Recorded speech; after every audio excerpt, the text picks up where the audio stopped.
With Hurricane Ian, a Category holy crap storm, smashing into Florida, Democrats and other locusts on the amber waves of grain are warning Americans that if useless measures aren't quickly put in place to do nothing about climate change, we will soon be faced with an emergency situation in which hurricanes continue to strike the Gulf Coast as they have done every year in human memory. According to green experts, climate change has caused these hurricanes and other storms to intensify to exactly the same level they were at before, while there are now far more climate catastrophes reported than there were before climate catastrophes were reported. As a result, whereas in the 1920s, nearly 500,000 people were killed in climate-related disasters, last year, that number rose dramatically to 7,000 people. Now, of course, you might say that mathematically that's a 99% drop in climate-related deaths over the last 100 years. But that's where you would be wrong. Or right. One of those. On CNN, soon-to-be former primetime host Don Lemon tried to explain the danger to his audience before his audience had to leave the airport lounge to catch his connection to Denver. Lemon said, quote, "I grew up in Florida, and I'm making my very serious face, so I can say with complete certainty that these storms are getting worse. In fact, I can pretty much say any garbage I want with complete certainty since no one's listening anymore anyway.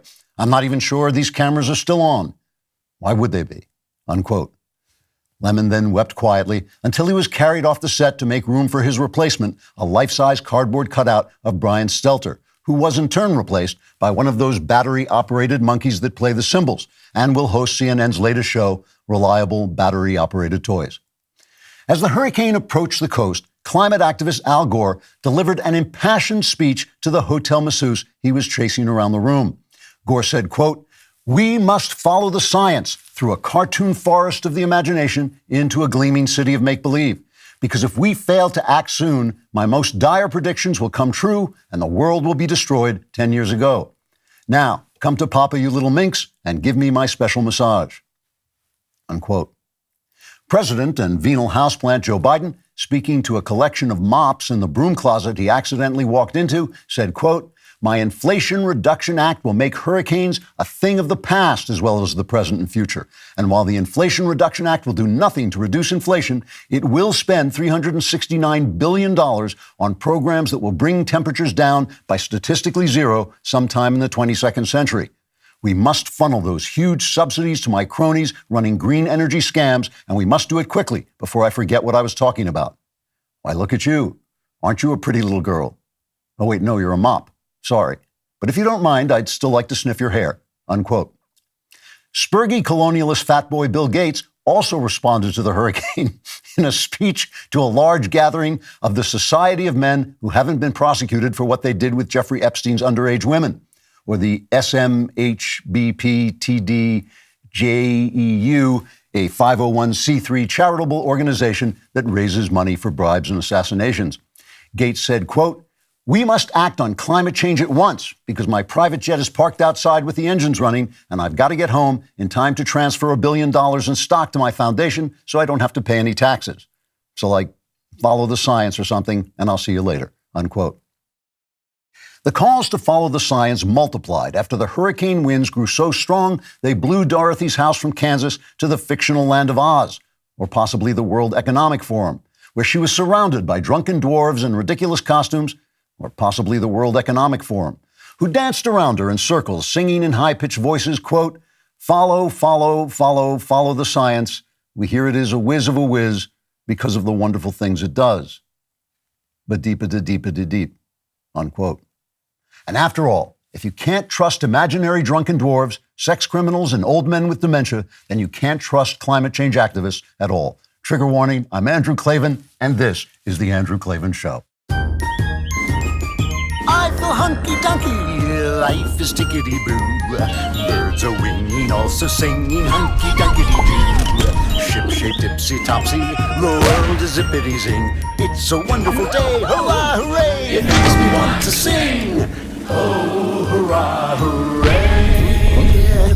Oh, hooray, hurrah! All right, here we are once again laughing our way through the fall of Western civilization. I've got some really interesting things to talk about today. a lot of the stuff we're seeing, the crazy reaction to Hurricane Ian, the transgender butchery, the FBI's corruption, the panic about Italy's new prime minister, they're all traceable back to one kind of idea. And so we're going to talk about that idea. We've got some very smart ladies to talk about with us. Megan Basham is going to make her monthly appearance on the show. And a lady I just discovered named Emily Finley, who's got some really important stuff to say on why democracy isn't democracy anymore. This is a great time to subscribe to the show, leave us a 5-star review. Very important to us. It really helps. And if you go on YouTube, you can subscribe to my personal Andrew Klavan YouTube channel, where you will get exclusive material if you ring that little bell. And every time you ring that bell, you get tendinitis, and it lasts for the rest of your life. Also, if you leave a comment that is just disgusting in its racism and its sexism and any kind of ism or phobia you might want to display, we will read it on the air as being a perfect part of the show. Sam M. says, as torturous as the Klavanless week is on my psyche, I have survived most of this year by binge reading his back catalog of excellent thrillers and crime novels. Now that I'm almost done with my reading marathon, I'm not sure how I'm going to survive next year. I guess now seems about as good a time as any other to just die. Well, you could do that, or you could pre-order A Strange Habit of Mind, the sequel to When Christmas Comes. I just signed, I was in New York this week, had a really busy week in New York. I was with Eric Metaxas at Socrates in the City. That was a great, great experience. I went to the Manhattan Institute, where they gave the first City Journal Awards to Bill Barr and Heather McDonald. And then I headed down to Mysterious Bookshop, where my publisher is, and signed about 500 copies of Strange Habit of Mind. Go on their website if you want to find out how you can get one of those copies. If you already pre-ordered a book, buy another one from them as well. But if you've already pre-ordered a book and you want it signed, I'm putting up on my website. It's not up there yet, but it will be up there soon, how to get it signed if you already pre-ordered it. But please do that. It's important. The series is going to be absolutely great, and it won't exist at all if you don't pre-order and buy the book. You have heard me talk about how important it is to have a VPN to protect your online privacy. I have one on all my objects, but choosing a VPN you trust is equally as important. I like to research my sponsors, and I only recommend brands to my listeners that I believe in, and I can say with full confidence that ExpressVPN is the best VPN on the market. Here's why. ExpressVPN doesn't log your activity online. Lots of cheap or free VPNs make money by selling your data to advertisers, but not ExpressVPN. They even developed a trusted server that makes their VPN servers incapable of storing any data at all. I've tried many VPNs in the past, and they can sometimes slow my connection, but ExpressVPN is always blazing fast and lets me stream videos in HD quality with zero buffering. I don't even know it's there most of the time. What really sets ExpressVPN apart from the others is how easy it is to use. You don't need any technical skills to set it up. Just fire up the app and tap one button, and you are connected. It's not just me saying this. CNET, Business Leader, The Verge, and many other tech journals rate ExpressVPN the #1 VPN in the world. Protect yourself with the VPN that I use and trust. Use my link, expressvpn.com/Klavan today, and get an extra 3 months free on a 1-year package. That's expressvpn.com/Klavan. Visit expressvpn.com/Klavan to learn more. Many of you are saying, how do you spell VPN? You're not smart enough to do this. You have to learn how to spell Klavan, too. It's Klavan.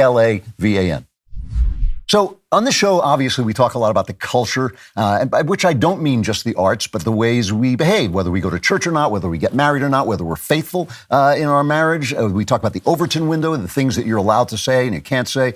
And we all remember Breitbart's favorite phrase, politics is downstream from culture. And there are other people who point out, I think rightly, that culture is sometimes downstream from politics. Like if you have the Obergefell decision that says that gay marriage is a right, it's going to follow that you're going to get a lot of extremism, a lot of people suing guys who won't bake a cake for you, or the transgender craziness is unleashed. So that's politics having an effect on culture. But at a moment like this, when an epoch is ending, and it's the post-World War II epoch is ending, the baby boom era is coming to an end, the Reagan era, they're all ending at once, and a new epoch, which I will call the internet epoch, is seeking to come to life and to find a way. There's a way in which politics and culture become one thing. Politics becomes an outward expression of the sort of yearning of the human heart for a new way, a new life. And these things happen from time to time, maybe once a century. You get a moment like this where there's just going to be a shift in culture that will be expressed politically. And so I want to discuss a bit of the cultural meaning of the politics we're seeing. I pointed out that I think that the culture of Europe from about 1500 to 1915 was the cultural high watermark of humankind. I think whether you're talking about Mozart or Shakespeare or Michelangelo or the German philosophers to the founding of the United States, which is also comes from Europe, especially Britain.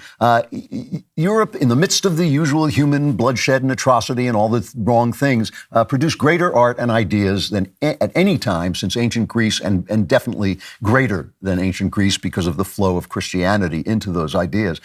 That culture died in the bloody convulsions that began in 1915 and ended in 1945, World War I and II, that destroyed that culture, and it was over. And a lifetime later, which is where we are now, the ramifications of the death of European culture are kind of becoming clear to all of us, not just to the human mind, but to the human heart. It takes a lifetime. It takes a lifetime before these catastrophic changes actually take effect in people's minds. So it's not wrong to think, it is wrong to think we can throw that culture aside, just throw the past aside, throw aside everything we learned, and now we're so much wiser, we're woke, and we're going to just throw all that stuff away. You have to keep the good things that gave us, all the things that people say Western culture didn't do, like they say, well, it was racist, there was slavery, there was atrocity. All those things are things we learned through Western culture, through European culture especially, that we wanted to move away from. But you can't just throw out the past. The past is where we came from. It's who we are. It's what we've learned, and you want to keep it. Pope Benedict XVI once wrote, when memory is poisoned, mankind has likewise been poisoned. I think we're seeing that on the left, these people who say they're woke and all the things that came before are going to go away and we're going to invent a new world. But it's not wrong to try to devise new ways forward to use the gifts you got from the past in the future. And so when you have 30 years of war that destroys a culture, like 1915 to 1945 destroyed the great culture of Europe, nothing lasts forever, and this was its death. It was its death throes.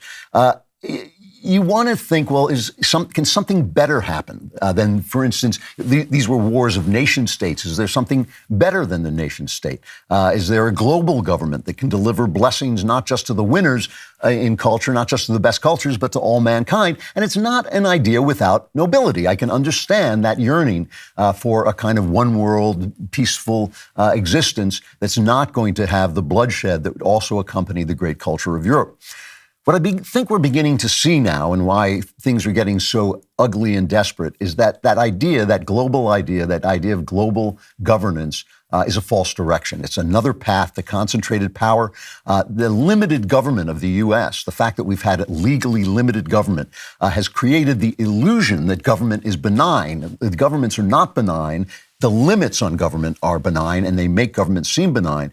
Globalism is seeking to destroy those limitations for the supposed good of all mankind. And we're seeing right now is a battle between this noble idea that makes people feel good, this noble dream that has gone wrong, and individual people and nations and religions and families suddenly saying, no, we don't want this. You guys are not qualified to govern us without the strong limitations. We can't have those limitations without the nation state. That's why Donald Trump was elected. That was part of what people were saying with him and part of the great speech he made in Poland, reminding us that the nation state is still the best vehicle for freedom we have. And this idea of global power turns very quickly into a Potemkin village that masks oppression and blood. And that battle is rising everywhere in almost everything we see. Transgenderism and climate panic and, the election in Italy that we just had. And all these different things are actually woven together with this idea of trying to protect the idea of a global government, a global governance that simply is not going to work. And what we see now is the right wing rising to say no. We see it rising overseas. It's going to be rising here soon, I'm pretty sure. And so let's talk about the ways these things are bound together. So I'm going to be all over the place this autumn. I'm going out of the country. I'm going around the country. And it's just a busy time. You want to know you can rest easy while you're traveling. You want the protection of Ring Alarm. Ring, that's the video doorbell company that lets you talk to anyone who comes to the door wherever you are. But now Ring also makes an alarm. It's an award-winning home security system with available professional monitoring when you subscribe. And it's incredibly easy to install. They've also changed the home security game with Ring Alarm Pro. You should go pro because Ring Alarm Pro is a whole home security with available professional monitoring when you subscribe to Ring Protect Pro. Ring Alarm Pro combines a security system with a fast Wi-Fi router for home security and network security in one device. Plus, with a Ring Protect Pro subscription, you get professional monitoring for the ultimate peace of mind. If anything happens, professional monitoring will call you and can request emergency services. This fall, every season, whether you're across the country or across town, rest easy if you've got Ring Alarm Pro. To protect your home, go pro with Ring Alarm Pro and learn more at ring.com/Klavan. That's ring.com/Klavan. How do you spell Klavan? I'm glad you asked. It's Klavan. No E's. I just make it look this easy. There are no E's in Klavan.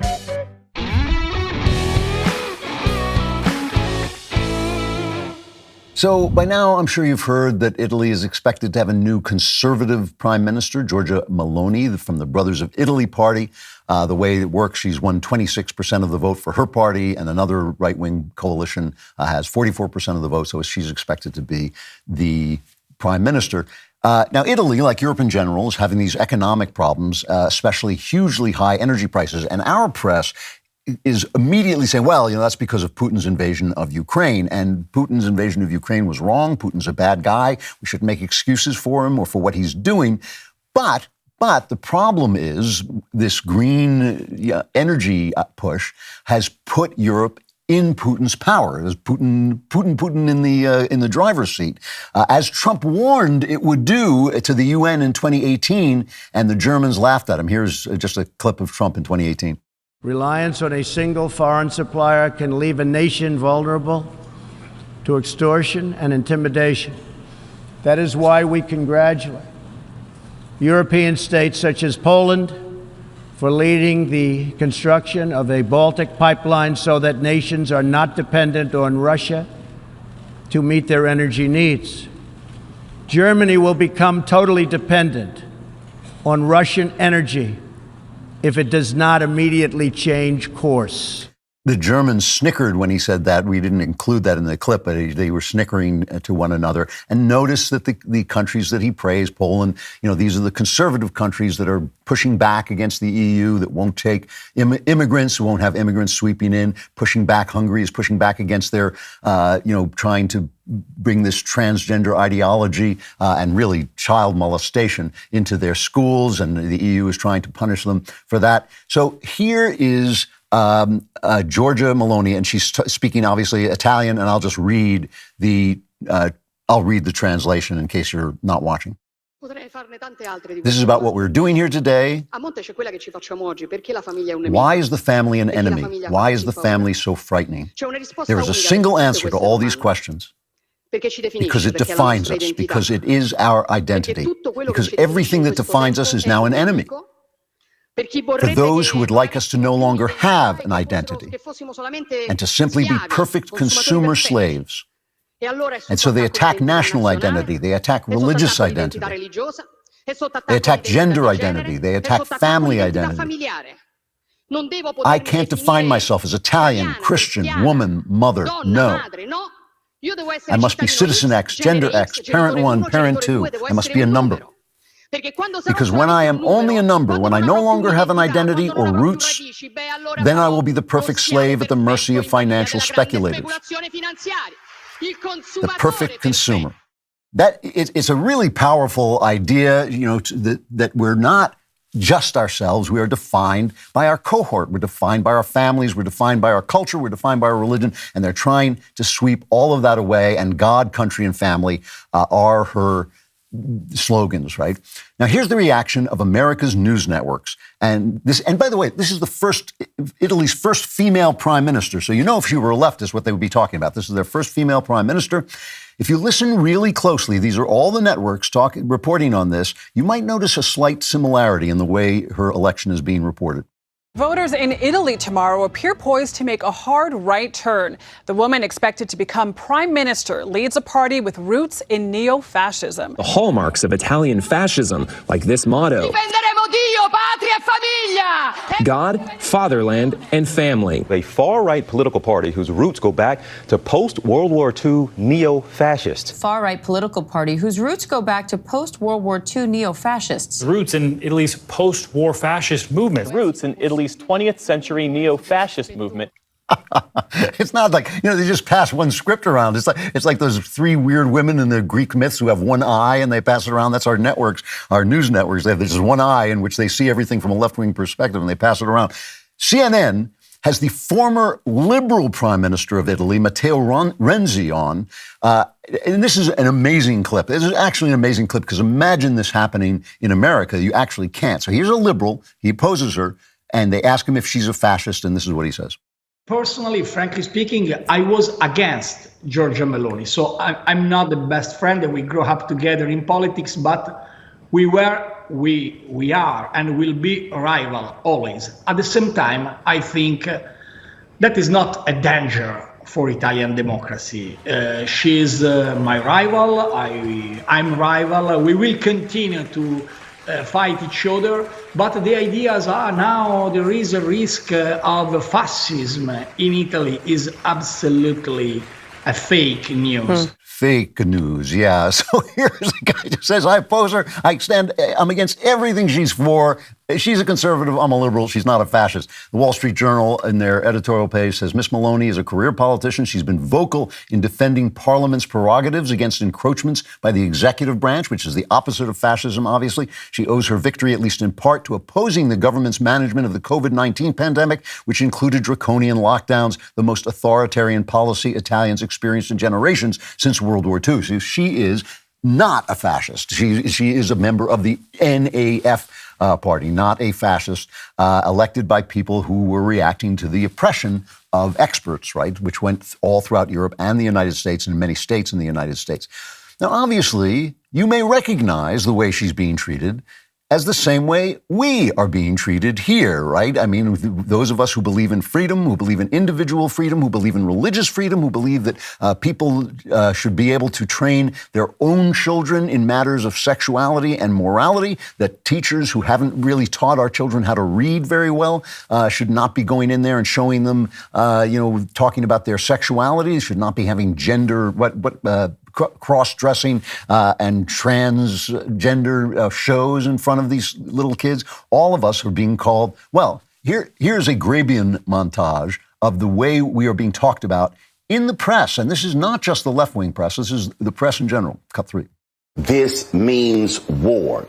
That is where we are. We are at war with these people. These folks are evil. There is an ultra-right MAGA contingent in this country that wants to overthrow the U.S. government. It is a danger to our democracy. It is a danger to our way of life. The MAGA movement is a threat. The extremists that we're dealing with every single day, we've got to kill and confront that movement. Clearly, this is a literally call to arms. Obviously, Republicans, I think, are the biggest threat to democracy. We don't separate right-wing extremists and Republican Party anymore. I see this as a party, a MAGA party that no longer is confident that they can win elections with votes. And so now they're seeking to enact their political will through violence. This is literally what conservative white folks do when they don't get their way. They turn violent. Today's GOP is no longer a political movement. It is a fascist movement.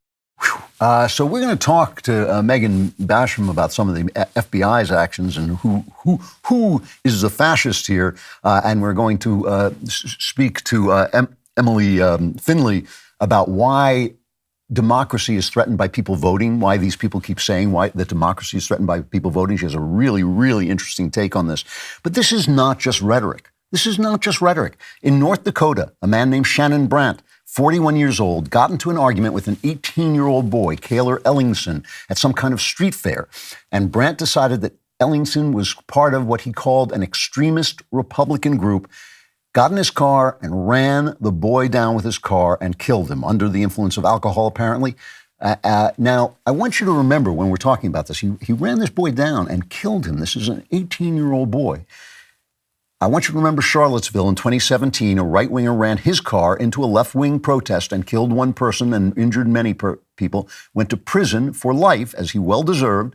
And there followed the great canard that Trump said there were good people on both sides when he was talking about other people who were discussing whether a statue should be legally taken down or not. He was not talking about these people. And that became a canard that Joe Biden still spreads that lie.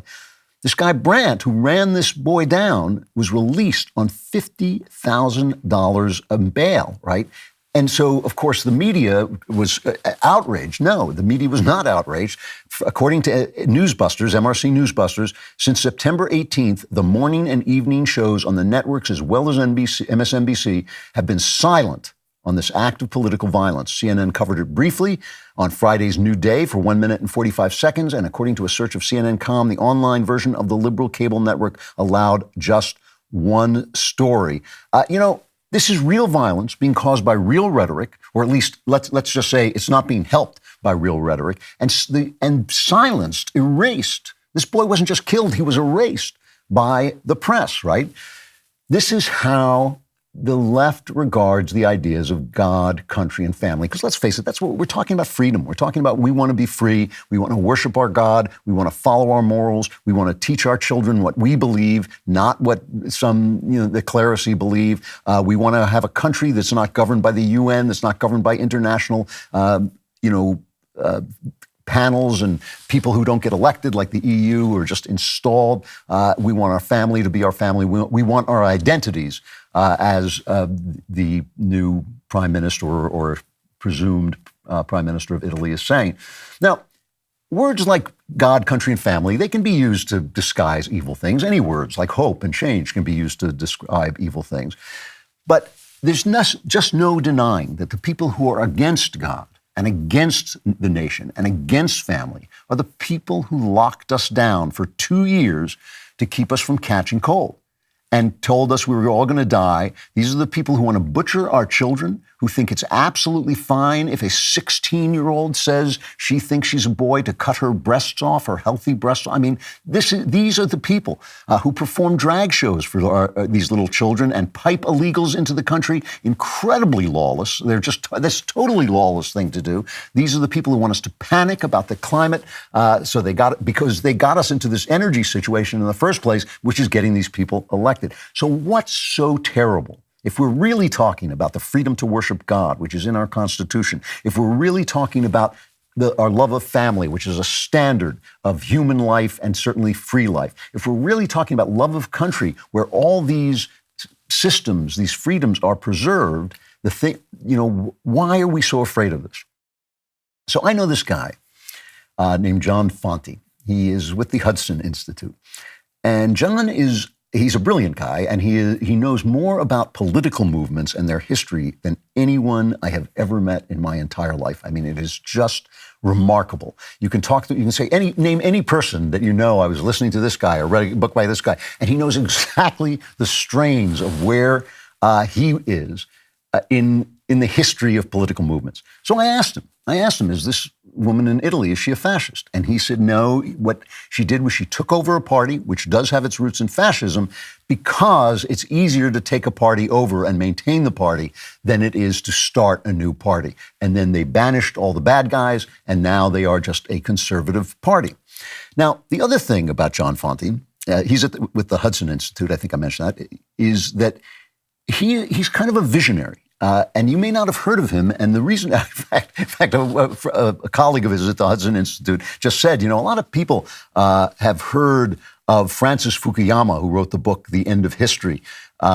But not as many people have heard about John Fonte. And I said this was my pal Mike Duran, I said to him, yeah, that is the way it works. If you're wrong, you become famous. If you're right, nobody wants to know. That's the Cassandra syndrome. So while Francis Fukuyama was writing his book about the end of history, John Fonte at the Hudson Institute he also wrote a book called Sovereignty or Submission. Will Americans rule themselves or be ruled by others? And he said, Fukuyama is wrong. Fukuyama's thesis was that the Cold War, with the Cold War coming to an end, the argument over governance has ended. That's what he meant by the end of history. It wasn't that history was going to end. It was that certain ideas were now proved, that liberal democracy and free capitalist markets are the most advantageous systems. The struggle is over. We all agree this is the way it's going to go. But in John's book, in Fonte's book, he said Fukuyama was wrong, there is a new anti-democratic force rising, the force for global governance. And he was among the first people to foresee that this is an anti-democratic force. Here he is in a recent video he sent me discussing this at the Hudson Institute, what it is about global governance that makes it a force against democracy. It's really post-liberal, but from a left point of view than from a right.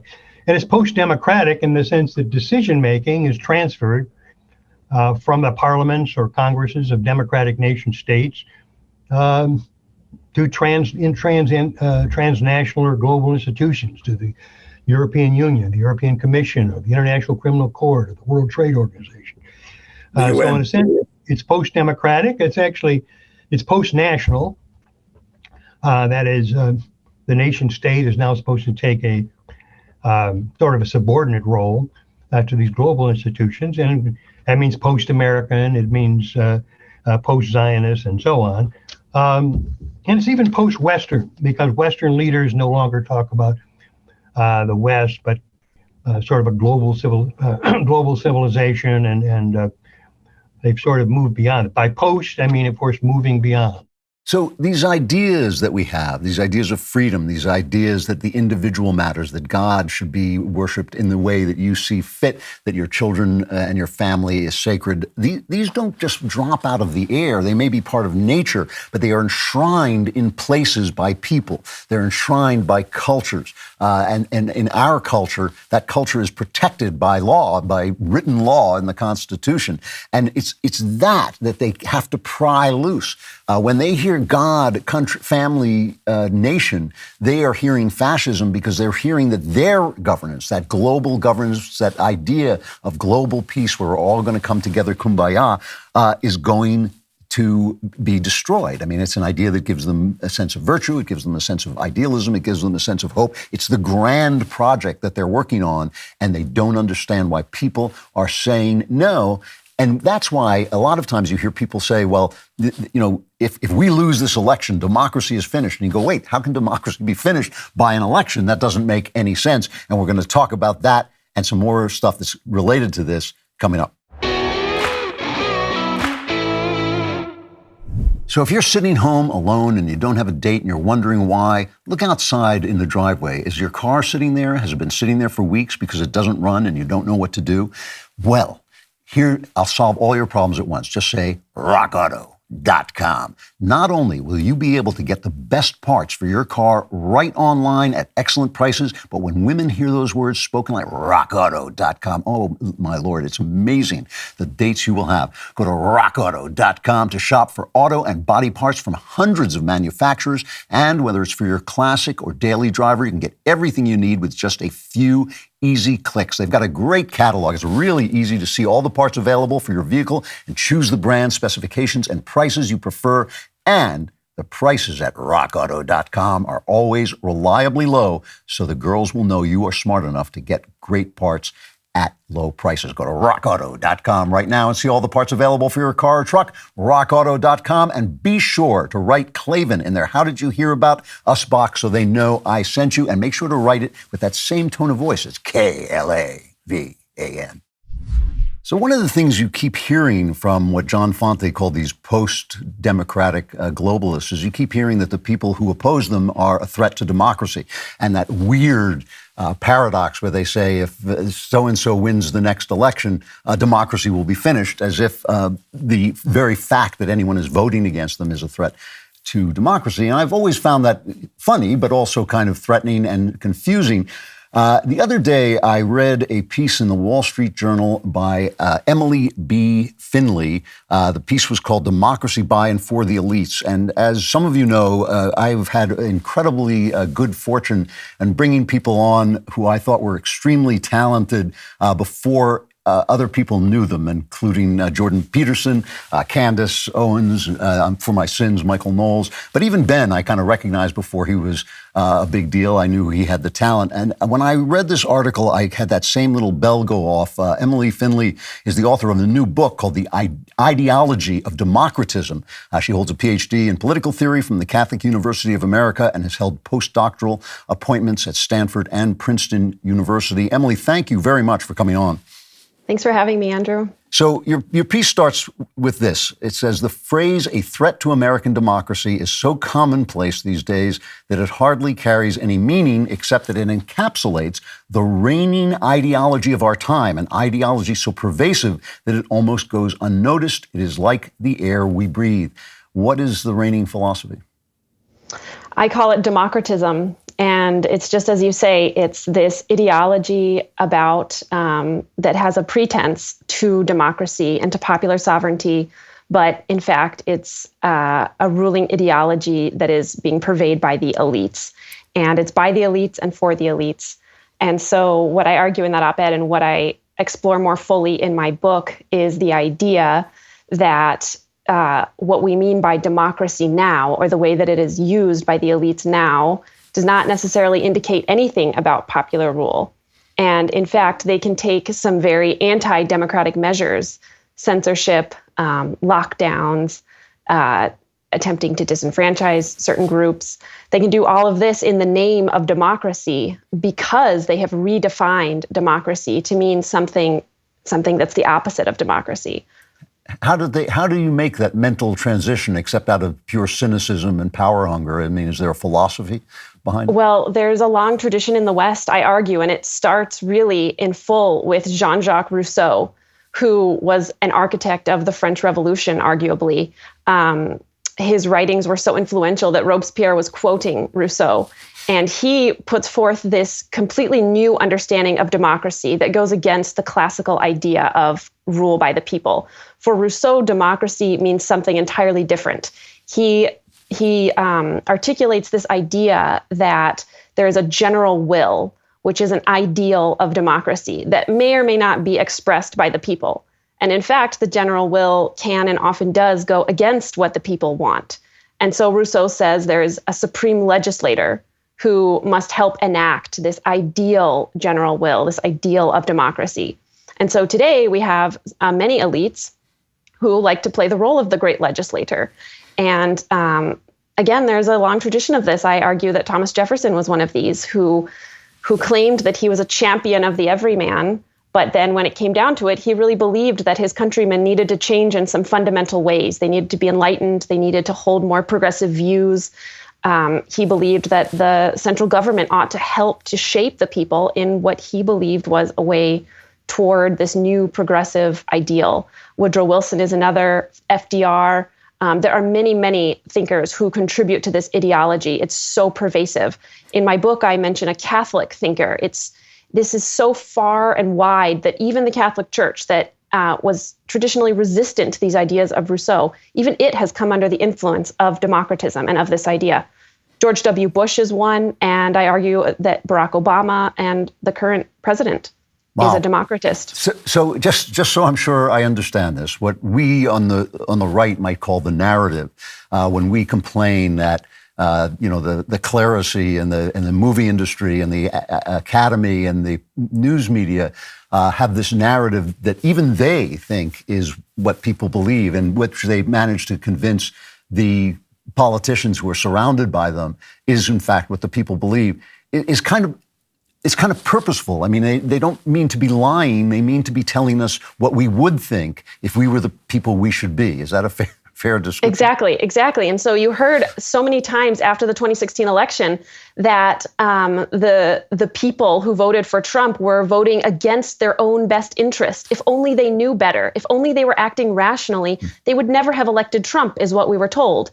And so this plays right into the ideology of democratism, because there is this assumption that there is an ideal will of the people. And when the people are acting against that ideal, they're acting against their own best interest without even knowing it. And this is what the democratists say. And so I think that a charitable view is that the democratists don't even really quite realize what they are doing. Because, again, this is so pervasive within Western thought. It goes back to Rousseau, and it can be traced all the way to the present. So that was actually my next question, though. When Hillary Clinton, she calls all these people deplorables, and they now Joe Biden's calling us semi-fascists, and yet if they win an election, then is what they're thinking? I mean, I know you can't speak for them, but do you believe that they're thinking along the lines that you're talking about, or they simply don't understand what they believe? I mean, do they think, well, if they only knew what they're supposed to be, they would vote this way, and since they didn't, they have done the wrong thing. They have voted against democracy. Is that a fair assessment? Yeah, I think it is. They have voted against democracy in the sense that democracy with a capital D has become an ideal. And it is complete with all sorts of assumptions about human nature, about the family, about sexuality, about the way that we ought to live. In very fundamental ways, their beliefs play into that. And so this democracy with a capital D is ahistorical. It's an ideal, and it's something that it's a way that the elites want the world to look, and they call it democracy. But it's really not democracy if it doesn't have any meaningful input from the people. You know, one of the writers you mentioned in your article was de Tocqueville, and you know he had this habit of being right about everything. He's a very, very strange, visionary writer. But he had this idea that ultimately our freedom and our democratic government would be reduced to what he called an immense and tutelary power. I don't know if reduced is the right word, but it would be transformed into an immense and tutelary power. Can you talk about that a little bit? What was he trying to warn us about? Why was he saying that was going to happen? Tocqueville, he saw the American fetish around equality as something that would work to our detriment down the road, and that there would be the crushing of meritocracy and of merit in the name of equality as an idol that Americans worshipped. And so in the name of that idol, we would not want to seem elitist, and we would not want to elevate the true elites based on things like virtue and moral character. And so there was this confused elevation of people who were, it sounds cynical, but out for power and out to take the reins from the people in the name of administrative efficiency. And Tocqueville, he predicted this soft despotism that wasn't going to be the hard totalitarianism that we saw in the 20th century, but it was just going to be the enervation of the American people. They just wouldn't really care about rising to positions of leadership. And I think that's... The guy was right about everything. Yeah, he very prescient. We're talking to Emily B. Finley. Her book is The Ideology of Democratism, which I'm really looking forward to reading, having read this brilliant article. The other thing that I've been talking about today is the role of the family, and specifically of women, in the eyes of the globalists, the way the family sort of gets in the way of the globalist dream that they are going to bring this immense and tutelary power to fruition all around the world. We're watching in Iran as these incredibly brave women stand up to what is clearly an oppressive, rule. But at the same time, we're seeing here an attempt to sort of eliminate women, even eliminate women as a category, but certainly to take from parents, mothers, and fathers the right to, to teach their children what they believe and to pass on their culture and their morals to their children. What is it about women that gets in the way of all this? How are we supposed to feel about what I heard you recently refer to in the old term of women's liberation? How are we supposed to feel about this? Because obviously, as Americans, we want women to be fully enfranchised. But at the same time, there does seem to be a problem here with who women are and the role they play. Yeah, it's just like the word democracy. It carries a lot of weight, and it really plays to the imagination. And so when we hear, the need to liberate women, we think, well, of course, women should be liberated. We don't want them to be oppressed. But really, this idea of women's liberation from its inception with the Soviets, this was one of the first points of legislation with the Bolshevik Revolution in 1918 was to essentially try to legislate away the importance of the family. And so we see that in all revolutionary movements. It's one of the first things that's done is to remove the children from the care of their mother and father. And that sounds extreme, but look today at the public school system. Hey, for free, a school bus will come, pick up your kids, take them, keep them after school. They're there all the time. And who's going to have more influence over the kids when they're there for 40, 50 hours a week or something for some children, you or the children? And so it's such a powerful tool of states, of the state or of anyone seeking regime change, is to break up the nuclear family, get the mother into the workplace, claim that that's her way of being liberated, to go work for, a corporation for 40 hours a week, right, and take her kids away from her and say that that is liberating her. And then her kids are raised by something else. They're raised by whatever the ruling ideology is in the free school system, the free government school system. So how then are those of us who love freedom and who love actual democracy and, a democratic republic, how are we to regard these women in Iran who your heart just, kind of leaps out toward them as they're tearing off their headscarves and things like that? And one of them was killed for violating the morals clauses, and they can't go out without male escorts. How are we supposed to approach the question of women in our society so that we both have the respect for them as full human beings in our system of rights, but also realize that maybe the differences between men and women are essential to our freedom? Oh, that's such a huge, huge question. Yeah, of course. My heart goes out to the women in Iran. Absolutely. I feel so blessed to be an American and to have many choices as a woman that I wouldn't elsewhere in the world. But I think that womanhood and femininity need to be embraced, and we need to have a return to embracing motherhood and understanding that these different biological roles, there's a reason for them, and we can't simply try to legislate them away. We can't even get rid of them through medical intervention, we're finding. And I think that instead of trying to do battle with nature, we should find ways to embrace it and be supportive of motherhood and womanhood. It is interesting. I mean, I couldn't help but wonder when I was reading your piece. You have these, you've had these prestigious positions at universities. Are you persona non grata in the academy, or how do you maneuver that? Yeah, probably after this interview, I will be. Yeah, anybody who talks to me is out of work for the rest of their lives. The book, again, is The Ideology of Democratism. Emily B. Finley, you write extremely well, and you obviously have a great command of your information. I hope you will completely destroy your career by coming back and talking to me again. Thanks. I hope so. It's been an honor. It's been really nice to meet you. Thanks. You too. Thank you.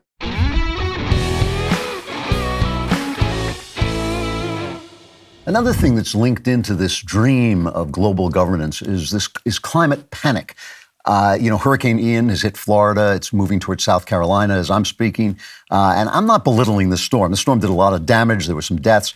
But the coverage, I used to be a radio news writer, and I remember hurricanes coming into New York, and they literally came in and told us to scare people because it would keep them listening to the radio. And I remember one time scaring people so much that I actually scared myself and had my wife taping up the windows. And of course, the hurricane never arrived. This is a bad hurricane, but that ethos is how you get some of the coverage you get. This is a clip from 2016, Shepard Smith at Fox News reporting on Hurricane Matthew, which is a classic version of the way we cover hurricanes.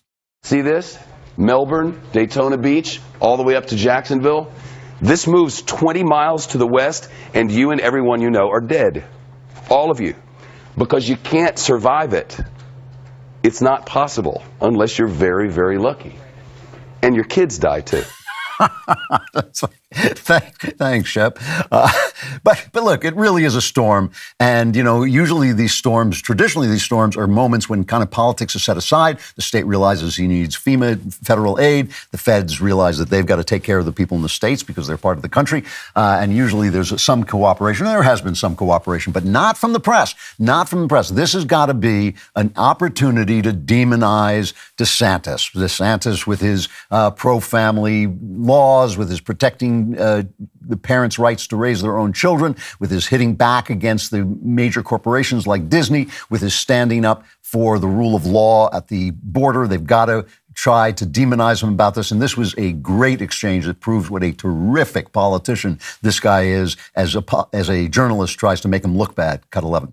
FEMA Administrator Criswell said today that she acknowledged concerns that Florida, as was said, lacks response to the storm so far, and that Whoa. Give me a break. That is nonsense. Stop politicizing, okay? Stop it.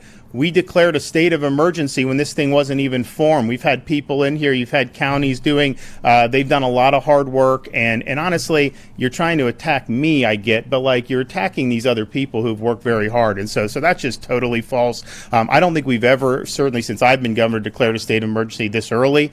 We made sure that we were very inclusive with it. We said that there was a lot of uncertainty, and we've worked to make sure the preparations that have been done and all the stuff, you talk to the people at the counties when they've needed something, stuff gets there very quickly because of what Kevin and his team have done. That's great. I love this guy. He is really a boss. He's doing a great job. And doing the part of what a Republican politician has to do is he has to be able to bounce the press down the street like a basketball because they're corrupt and evil. Now, the other one who got his crew cut caught in a ringer was Don Lemon. These guys on a roll of viral humiliation, which is just making me laugh out loud. Here he is with Jamie Rohn of the National Hurricane Center is explaining how the hurricane works, and Don has to try and tie it into climate change. What effect does climate change have on this phenomenon that is happening now? Because it seems these storms are intensifying. That's the question here. I don't think you can link climate change to any one event. Okay. On the whole, on the cumulative, climate change may be making storms worse, but to link it to any one event, I would caution against that. Okay. Well, listen, I grew up there, and these storms are intensifying. Something is causing them to intensify. Hey, don't give me your science, man. I grew up there, and I have a very serious face. But the point is this. The point is this, that there is a reason. There's a reason this climate change is is such a juicy cause for panic. Here's Biden discussing it. Cut 31. Our commitment to tackling the climate crisis, which threatens all of us, we're seeing the consequences of climate change around the world very vividly, including in the United States right now. And I know your nations feel it acutely, and for you all, it's an existential threat. It's not an existential threat. There is no science saying that climate change is an existential threat. It's getting warmer. Human activity very likely has a role in it's getting warmer. Warmer temperatures will probably save lives because more people die of the cold than of the heat. But there'll be a cost in restructuring things, like on Martha's Vineyard, they'll have to let the illegals back in so they can build a seawall. But if you don't ruin economies by closing down their energy to be replaced with a kind of energy that we simply cannot create and do not have, there'll continue to be fewer climate deaths, as there have been, as I said in the opening, over the last century. There have been many, many fewer climate deaths because we're richer and better prepared and better able to build infrastructure. So what's it got to do with globalism? Well, you heard what your president, I'm now calling him President former Joe Biden because he's gone. But President former Joe Biden said that this is a global threat. This is a threat to everybody, right? So we all have to come together. We all have to deal with this. And you're seeing this a lot, this kind of call for the United Nations or some international body to take control and let the experts do what the experts do, which is screw things up. So the communist prime minister of New Zealand, who had just draconian lockdowns in New Zealand, had people being arrested for protesting the vaccines, just was forcing things down people's throats. She was at the UN saying the internet has to be controlled, lest people should stop believing in this climate hoax. As leaders, we're rightly concerned that even the most light touch approaches to disinformation could be misinterpreted as being hostile to the values of free speech that we value so highly. But while I cannot tell you today what the answer is to this challenge, I can say with complete certainty that we cannot ignore it. To do so poses an equal threat to the norms we all value. After all, how do you successfully end a war if people are led to believe the reason for its existence is not only legal but noble? How do you tackle climate change if people do not believe it exists? How do you ensure the human rights of others are upheld when they are subjected to hateful and dangerous rhetoric and ideology? The weapons may be different, but the goals of those who perpetuate them is often the same: to cause chaos and reduce the ability of others to defend themselves, to disband communities, to collapse the collective strength of countries who work together. But we have an opportunity here to ensure that these particular weapons of war do not become an established part of warfare. The internet is a weapon of war. Information is a weapon of war.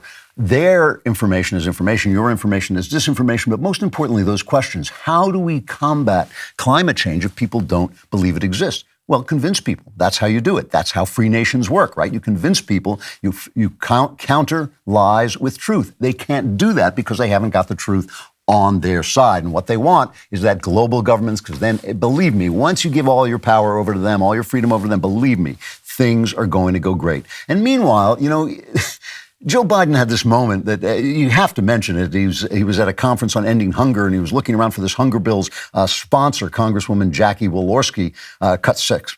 And I want to thank all of you here for including bipartisan elected officials like Representative Governor, Senator Braun, Senator Booker, Representative Jackie. Are you here? Where's Jackie? I didn't think she was going to be here. All right, tragically, Jackie died, I think it was almost 2 months ago, in a car accident. Where's Jackie? I think the thing is, when you get that close to death, you can see through the veil. But it actually does matter that we have this demented old man as the president, because really, to these people, it doesn't matter who the president is, because he's not supposed to have the power. We're not supposed to have the power. The power is supposed to be in some place like Davos or Brussels, where the great and the good gather together to share their theories. But you can tell the reason the rhetoric is ramping up, the reason the FBI is being corrupted, the reason people are being called names, the reason they're trying to force our children to become sexually demented is because they're afraid. They're afraid of guys like DeSantis. They're afraid of women like Giorgia Meloni. They're afraid of Liz Truss in England because she's bringing back Reaganomics, and they're afraid it's going to work when what they're doing doesn't work. They're afraid of Sweden, once the darling of socialism, now moving toward the right. They're afraid of women because they uphold the family and because they uphold the lives of children, and they're afraid of God because God stands up for the little guy. And maybe most of all, they're afraid of you. They're afraid of the people. You're deplorable. You're a fascist. You're a Nazi. You don't believe in climate change. You want your boys to be manly, your girls to be womanly. You think God has made you to be free, and that gets in the way of their yearning, this noble dream they have that is falling apart around them. The thing is, you cannot love freedom if you don't love the people who will be free. They don't love you. They hate you because they're afraid. There's been an important movement going on over the past few years. A lot of Democrats who are switching party affiliations. But that is nowhere near as important as those people who are switching from woke razor companies like Harry's to companies that actually stand for what they do, like Jeremy's Razors. We keep winning, and winning is a beautiful thing, which is why we want to encourage even more of it with the Jeremy's Razors contest for the car. Here's how it works. For every person you refer, whether they buy a Jeremy's Razor kit or a DailyWire annual membership, you both get points in the race to win the God King's McLaren. That's right. It's a sports car so masculine that the ghost of Burt Reynolds shows up to high-five you for winning it. And if you refer enough people, that might just happen. And as someone with the most sophisticated audience on the Daily Wire, it would only be fitting if one of you were to win this beautiful car. To sign up and start competing, go to jeremysrazors.com/play. The race for the car ends on November 1st, so get in the competition today. See terms and conditions for complete details at jeremysrazors.com/referral terms. The program is open only to legal U.S. residents residing in the U.S. or D.C., excluding residents of Colorado, Connecticut, Maryland, Puerto Rico, and U.S. territories and possessions, and you've got to be 18 or older. Remember, friends don't let friends shave with woke razors. So there's a Rasmussen poll has come out that basically says that 53% of Americans agree with Steve Bannon that the FBI is now Joe Biden's personal Stasi, his secret police. The Trump raid at Mar-a-Lago, SWAT teams bursting in on conservatives when they could easily just be asked to come down and give themselves up. The investigation of parents who are objecting to transgender and other ideology taught to their children. All of this are giving even Democrats, even a much fewer Democrats, but still a majority of Democrats, according to this Rasmussen poll, have lost their trust in the FBI, which was once a model agency. So once a month, we love to have Megan Basham, our cultural reporter, come on, who is doing just a great job reporting on the culture for the Daily Wire. And today I wanted to talk to her about specifically the FBI coming down on pro-life people in the wake of Dobbs, because as we were talking before, part of internationalism, part of globalism is this attack on the family. So Megan, it's great to see you. Tell us what is going on with this, because it really is kind of terrifying. It is, and thanks for having me. Always I'm always here to you. bring the terrifying news. That's what I do. But it is. It's deeply worrying. I mean, I think what we're seeing here in a lot of different ways, as you mentioned, is a very politicized FBI, a very politicized DOJ. And one significant piece of that is how the agency has been behaving in the wake of the Dobbs decision. I think you could argue that we are seeing signs of retribution for not being happy with that decision, for threatening and intimidating pro-life activists and pro-life centers. Now, the big headline this week, of course, was the Mark Houck story. And he is a pro-life activist in Pennsylvania. And he does what's called sidewalk ministry. He's a sidewalk counselor, meaning when people come into an abortion clinic, when women are entering an abortion clinic, he stands outside and offers to pray with them. He offers them information. He offers to walk them across the street to a crisis pregnancy center. And everyone I spoke to, and I spoke to a number of people this week, describe Mark Houck as a very gentle man. He's a Catholic. They say he prays the rosary out in front of this clinic, but certainly not somebody who is bombastic or threatening. So in this specific case, what happened was Mark Houck got into some sort of argument with a clinic volunteer. And this clinic volunteer got in the face of Mark Houck's son. This is the Houck family's version of what happened. And he was screaming obscenities in the face of Mark Houck's 12-year-old son. One of those obscenities was he was telling the boy that his dad was a word for a homosexual slur. Things like that. To give you, basically, Ryan Marie Houck's wife said these were things that I could not repeat. So at that point, Mark Houck, if you're not familiar with this story, I'm just going to recap really quick, shoved him away from his son. This 72-year-old clinic volunteer, either he fell down, he was pushed to the ground. Obviously there are different versions of what happened here. But what we do know, confirmed by the Philadelphia Police Department, is that he got a scrape on his arm. How long ago was this? This was last October, so a year ago this happened. Yes. And he got a scrape on his arm. And the Philadelphia PD declined to pursue any charges with this. A Philadelphia DA, a local DA, declined to pursue any case with this. One can arguably see why. At that point, this gentleman tried to file some sort of criminal claim, but he didn't bother showing up to the hearings. So that was dismissed. And then at some point, he must have contacted the FBI about a FACE violation. And FACE stands for Federal Access to Reproductive Clinics. And this was a law put in place during Bill Clinton's presidency. So, it's been around for a long time, but it really refers to people who are trying to block women from accessing either an abortion clinic or a crisis pregnancy or pro-life ministry would fall under this as well. So at that point,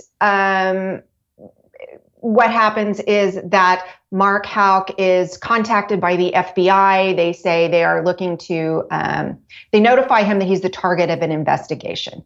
And Mark Houck retains an attorney who I spoke to this week, a man named Matt Heffron, who is himself a former federal prosecutor. So he knows how these things work, and he contacts the FBI agency and says, look, he will make himself available for any questions. In fact, the attorney said he did not hear back from the FBI, and that alarmed him. So he reached out more than once. I think he said 3 times to try to let the FBI know we are happy to make Mark Houck available for any questions you might have. He didn't hear back from them. And so then last week, a team of FBI agents showed up at the Houck family home with, they said 25 to 30.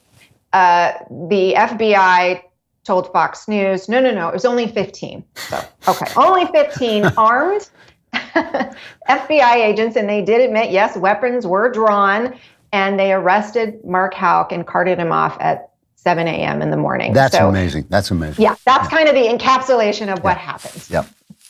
Okay. So at that point, I spoke to Houck's attorney, and what he told me is that he sees this as the weaponization of that FACE Act.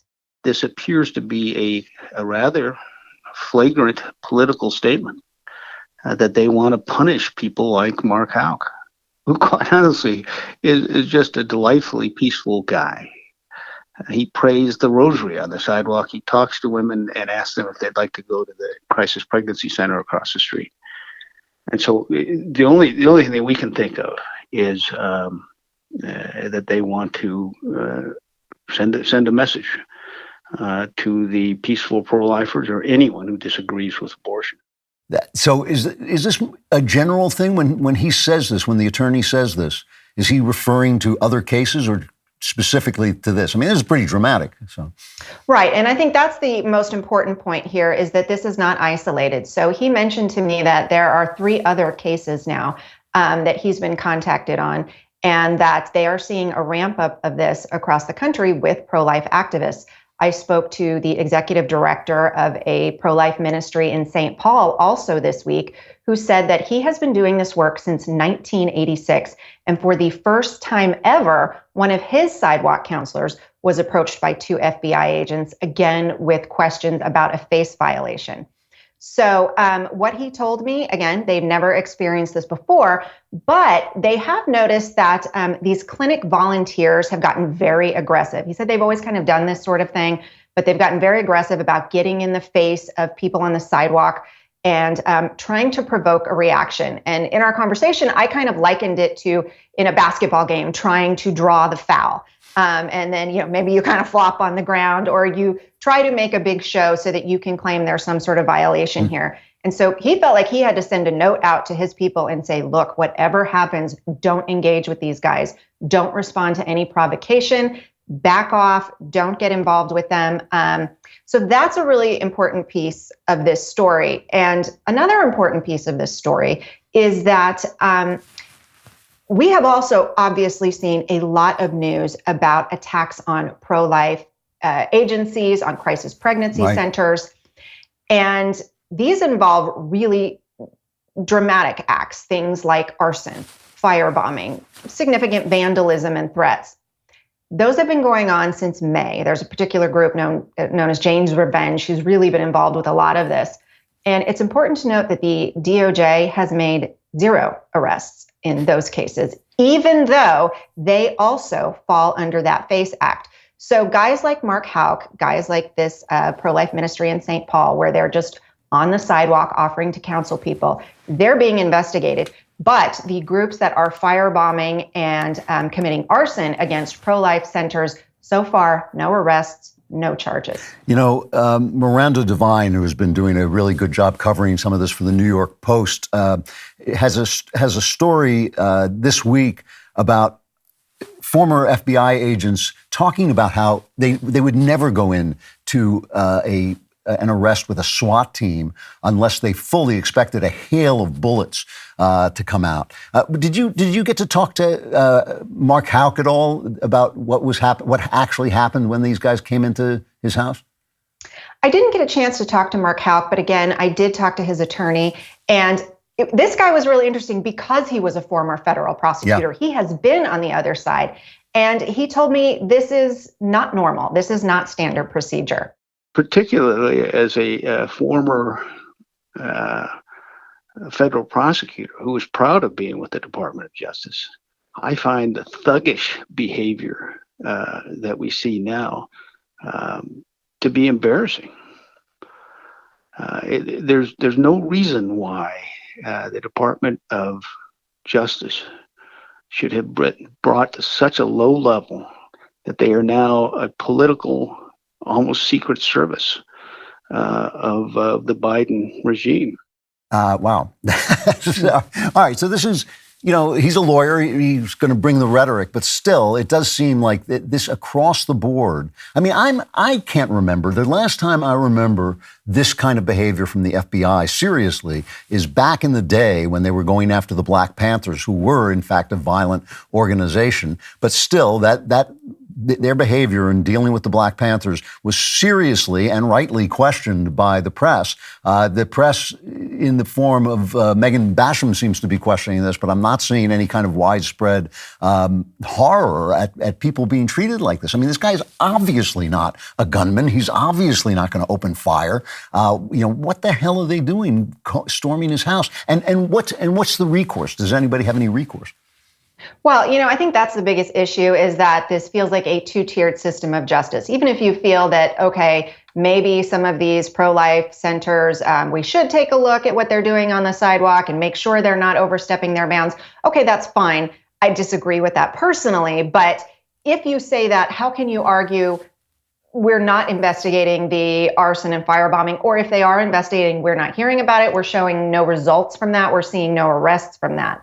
And so what you do have, thankfully, are some organizations like the Thomas More Society, which is defending Mark Houck. They're defending a number of other cases. And that other pro-life activist who I spoke to in St. Paul, who was very concerned, he's one of them. And he's getting advice from the Thomas More Society and Liberty Counsel and some other conservative legal defense, and not even just conservative, but constitutional legal defense, who are very concerned about the politicization of the Department of Justice, of the FBI, of our authority figures. And so I think that is the big concern, is that, look, we're not a republic if you have a king giving order to his minions and they're going after enemies. That's not the rule of law. But I remember, nobody said a word except on the right when Barack Obama called his attorney general. When his attorney general said that he was his wingman. He was the president's wingman when the attorney general is supposed to be independent. Nobody even said a blip. This has kind of been going on before Biden, too. Well, and that's one of the things that Matt Heffron, the Thomas More Society attorney, brought up, was that he said, look, this is not actually new. There was what he called sort of a secret abortion task force under Obama. And that was news to me. So that's another thing that I really want to look into. But so he said it's not new that was going on, but he feels that it's much more organized and it's much more ramped up and much more overt than they saw during the Obama administration. Like maybe there's a lack of fear now that they don't need to hide these things anymore. They're just kind of doing it out in the open. So that, if anything, is maybe the most concerning thing, knowing that there's no fear of public perception to just be doing this blatantly in front of, the view of the electorate. You know, it is terrible. You feel sometimes when you're ranting against the press, against the media, that it's a cliche and everybody rants against the media. Nobody likes the media. But the dishonest media that we have, the corrupt, ideologically corrupt media we have, allows this to go on, and they turn a blind eye. Nobody is really covering this except for Fox News and us. I mean, nobody is paying attention to this in the mainstream press. But it really is terrifying. And people are seeing it. If that Rasmussen poll is even close to correct, those are incredible numbers of distrust in what was once one of our most trusted law enforcement organizations. Megan Basham, reader stuff at the DailyWire. It is absolutely terrific. That was a great job, Megan. Thank you so much for coming on with that. I appreciate it. Thanks for having me. So for those of you who are not subscribers, the Klavan This Week is coming at you like a train comes at Pauline when she is tied to the tracks. Soon you'll be gone. But in the meantime, we do still have the mailbag coming up to solve all your problems. And here it is. Jackie, are you here? Where's Jackie? I didn't think she was going to be here. Yeah! I knew that was going to be. I guessed that one. All right. From Jeff and Shannon. Dear Mr. Klavan of innumerable titles. Recently, my wife and I had an interaction with our 7-year-old son and 5-year-old daughter about gender norms that left us feeling like we agreed on the answer but couldn't properly articulate it. And we're eager to hear your insight. Our kids are objectively wonderful and absolutely adore each other, and they're nearly always playing together. My son joins in the dress-up. My daughter helps with his Legos. I have no problem with my son playing dress-up, and I know he's still too young to have any ideas about sexuality. So recently, we let them both pick out new backpacks for school, and my daughter immediately chose the unicorns prancing across the pastel landscape. My son then picked a butterfly pattern, which if I had to guess, was targeted at girls. My wife and I both felt that he would be better off with more traditional boy pattern backpack. When he asked why is a pattern okay for girls but not for boys? We couldn't quite find the words. My mind went to not wanting him to be bullied, and really I don't want a gender-confused society to see him and potentially target him for indoctrination. Is there a better answer? Is it right to encourage little boys to pick masculine things or generally to encourage kids to conform to traditional gender norms? In the end, we found other options, including a space-themed backpack that my son liked even more. Thank you for sharing your perspective and wisdom, and we appreciate all you do. Listen, you're absolutely right about this. And no, you should not feel bad at all about encouraging your children to conform to traditional gender norms. And of course, there's a difference between your understanding of what's going on and their understanding. They're little kids. They don't need to know all your reasoning about things. And you're right to be worried about bullying and about targeting from these sick groomers who are now so pervasive in the teachers' unions. You're absolutely right about it. Listen, part of gender is performance. There's no reason written on the stars why I wear a pair of pants and a girl wears a dress, right? We perform our gender because we consider our gender a gift from God and also a responsibility. We think that certain, responsibilities come with being a man and a woman, and that those responsibilities are good for us and good for one another and actually are a gift that we are given. We understand that each person is going to have a personality which sometimes comes into conflict with that gift and with those responsibilities, but we believe that in the tension between our individuality and our roles, something creative happens, and so we embrace the nature of the world that was created by God. There's absolutely no reason why we should turn that aside except to let leftists destroy us. You did exactly the right thing with this backpack thing. That is, you found something that he would like more, that was more boyish. You found, a space-themed backpack that my son liked even more. I remember Ben telling a story about his son liking his sister's sparkly shoes because they were sparkly and they were his big sisters. But he said, why don't we go out and we'll get some cowboy boots? And the boy liked that even better. The very smart thing to do to distract them into the thing that he is going to like better. The other important thing is that you are a married couple and there is a dad, and the dad has to be a role model for these things to the kid. And and also you have to give your son time alone with dad to be a dad guy. Children are looking for ways to be.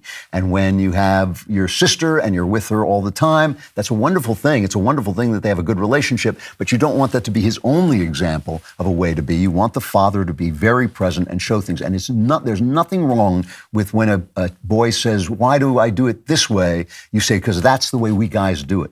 That's the way we guys do it. We like to do it this way. This is what we like. And then he'll imitate that. But you have to give him that. That has to be in front of him. He has to be able to see that. So, there's simply nothing wrong with saying, in your deep dad voice, with saying, look, this is what we guys do. We're guys. We like this stuff. We like to watch football. We like to space stuff more than we like flower stuff. There's absolutely nothing wrong with it. It is incredibly reassuring and empowering to live into your gender responsibilities and into the gift of your gender, which both your son and daughter have. And it's definitely true that you want him to fit in with the other guys, and you don't want these crackpots and groomers and sickos who are also called teachers to say, oh, there's one, I got one that I'm going to pull out, and encourage to be transgender, because that really is happening, and it really is messing people up, and it really is a dangerous thing. So you shouldn't feel shy at all about encouraging gender norms, and you have to model them, and he has to have somebody to admire and look up to, namely you, to do that. So you're lucky you're in a full marriage, not a broken marriage, and you have to take advantage of that and make sure you're present for that little boy, because it's dangerous out there. From Richard, Lord Klavan, you are a Protestant who values the liturgy and rituals of the historic church. So am I. I am an Anglican Catholic, which is a Catholic not connected or not dominated by the Roman Church. Why do Catholics so often belittle and demean Protestants as backward simpletons who think it's just me and Jesus and don't understand theology or church doctrine? I often listen to Catholic radio and find the pride and vainglory of the hosts regarding anyone outside the Roman Catholic Church off-putting and unchristlike. Why the hostility? Thank you for your unique and invaluable voice, and may God richly bless you. Well, thank you for that. Listen, I don't want to just call out the Catholics. This is a problem across the board. I make a joke in my book, The Truth and Beauty, that sometimes I have Protestants and Catholics over, and I'm afraid to go inside and refresh the pretzel bowl, because I'm afraid the 30 Years' War is going to break out again, because people are very passionate about these issues. And I don't blame them. I think it's important to know God and to know God truly and to not get lost in doctrines that are false. But we have to trust to our friends and to our neighbors to find their own way, and to God to speak to them. And so the one thing I will say, and not some of my best friends are Catholics. I think most of my best friends are Catholics, and I love them to death. But they do have a particular way of just assuming that if you follow the path, you will become a Catholic, that sometimes makes you want to sneak up behind them and just give them a quick clap on the back of the head. But Protestants are the same way. You talk about the Virgin Mary and the perpetual virginity of Mary, and they just go nuts. It's like, oh my God, it's not in the Bible and it's not right and all this stuff. And Catholics come back at you. I wrote about this. I don't believe in the perpetual virginity of Mary. It's not in the gospel, but I do understand the reasoning that makes Catholics say it, and I totally respect it, and it's very offensive to them that I don't believe in this. I think the thing is to put Jesus first. Whether you're a Catholic, this is, Pope Benedict XVI said this too, the relationship, I think John Paul II said it, the relationship between you and Jesus Christ is at the center of this thing. And listen, you are not in charge of how God gets to people and brings them to him. You're not in charge of that. So you may think it's a great thing. I was talking about this at a dinner I was at the other day, and somebody asked me about Jordan Peterson, and I said, maybe God is using Jordan Peterson in the role that he's in the place that he's at, to bring people to him. And, when Jordan stands before the throne, he may get a pad of paper that says, these are the things you got wrong, but you did the job we sent you to do, and thanks very much and welcome home. We just don't know. We don't know how God is using us, and God is using different ways to bring us to him, and we should be just a lot less certain and a lot less, what's the word I'm looking for, a lot less aggressive in pushing our beliefs on other people. But it's not fair to say it's just Catholics. So Catholics and Protestants have been going at it since 1500, and I assume they're going to continue to do it. We should do it with a little bit more grace. All right, I got one more here from Samuel.